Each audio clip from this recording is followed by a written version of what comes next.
Donc l'exercice consiste à faire des rotations du tronc.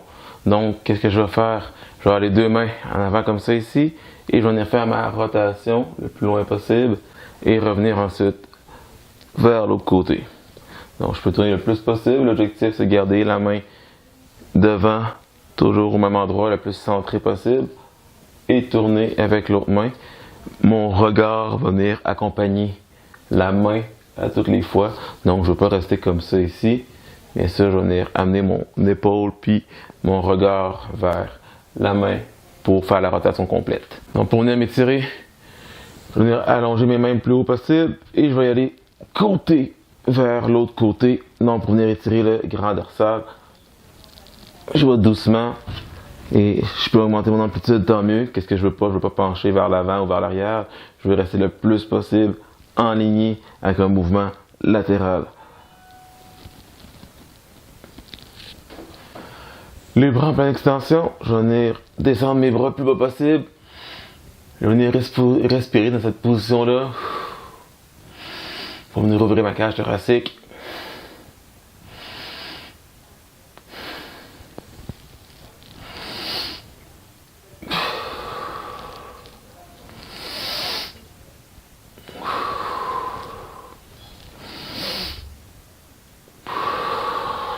Je vais avoir les pieds larges, je vais avoir les bras croisés et je vais venir relaxer le plus possible le haut de mon corps et le bas de mon dos.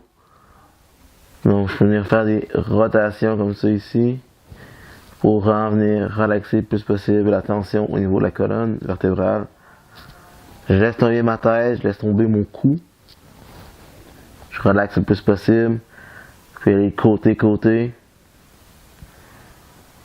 Je peux aller avant-arrière. Des petites oscillations. Encore une fois, venir juste tourner.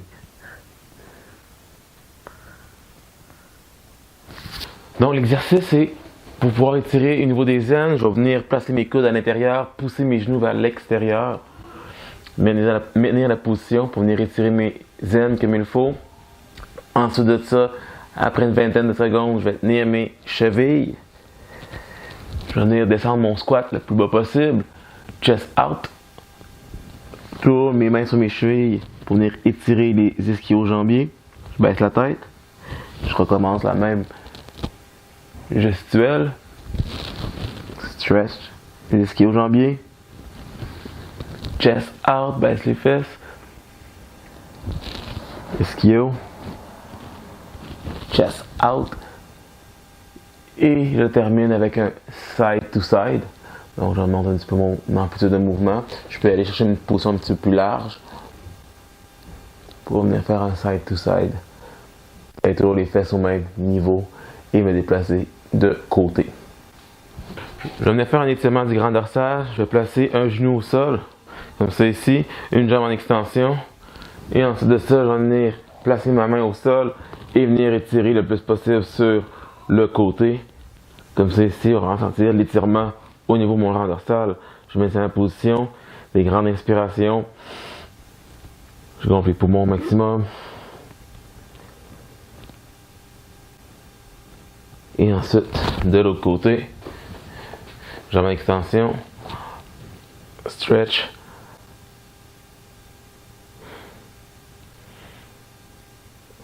On expire, inspire comme il faut, longtemps. Pour travailler la mobilité plus complète, je vais me placer en position push-up, je vais amener ma jambe, donc mon pied à côté de ma main. Je vais venir faire une rotation, comme ça ici vers le ciel. Et ensuite de ça, je vais venir remonter et venir étirer mon ischio-jambier. Et recommencer la même chose de l'autre côté. Rotation, stretch. Je peux mettre mes deux mains au sol pour venir sentir un étirement au niveau de l'ischio-jambier. L'autre côté. C'est ici, étirement. Et une dernière fois de l'autre côté encore. Rotation, étirement. Vous voyez que le mouvement est plus complet, c'est-à-dire que je vais avoir ma jambe en extension. C'est ici. Une jambe en appui sur le genou. Je vais venir descendre en squat. Et je vais venir remonter ensuite. Donc je vais venir étirer en même temps au niveau de l'aine. Je vais faire 5 mouvements comme ça. 2. Je remonte dans la descente. 3. 4. Et 5. Une fois que c'est fait, je me repositionne sur le même genou. Je vais venir tenir ma cheville. Je peux prendre un point d'appui sur un mur ou sur un meuble. Dos droit, je vais venir pousser ma hanche vers l'avant le plus possible pour venir étirer mon psoas. Et ensuite de ça, je maintiens la position. Je tire toujours. Et lorsque j'ai terminé, je dépose. Je garde encore une fois la même position. Et je vais venir faire un étirement aussi en poussant la hanche vers l'avant et en complétant aussi avec le grand dorsal. Comme ça ici. Je fais la même chose de l'autre côté avec une variante. Donc, je vais faire mes mouvements, mes répétitions. 1, 2, encore une fois, mon pied est parallèle au plancher. Je vais remonter pour venir pousser mon psoas vers l'avant. Une fois que c'est terminé, je vais me positionner encore sur le même genou.